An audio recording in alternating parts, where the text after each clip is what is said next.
ഇതാ വഴിയല്ലേ?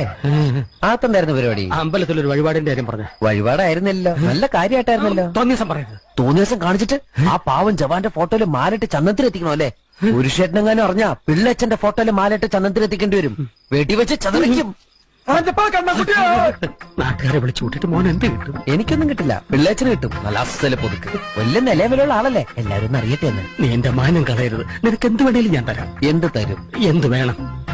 അച്ഛന്റെ കയ്യിൽ നിന്ന് കള്ളക്കണക്ക് എഴുതി വാങ്ങിച്ച കുരുടിമുക്കിൽ 25 സെന്റ് സ്ഥലം. അയ്യോ മാധവ, അത് അയ്യാ മാധവ, അത് എഴുതി തരുമൊന്നും വേണ്ട. അവിടെ ഇത്തവണ എനിക്ക് വിത്തറക്കണം. അതെന്റെ ഒരു മോഹം. ഞാൻ പടാവിൽ വിട്ടിരിക്കുക. ആയിക്കോട്ടെ, അത് വിറ്റ് കഴിഞ്ഞാൽ എനിക്ക് വിത്തറക്കാലോ. ഇറക്കാം. പുറപ്പാടാം. പോകാൻ വരട്ടെ. ഇതൊക്കെ മറക്കാതിരിക്കാൻ ഞാനൊന്നും കൂടെ തന്നാലോ? വേണ്ട, ആരും കാണൂല. വേണ്ടെന്നേ. എന്നാ ചാടിക്കോ മോനെ.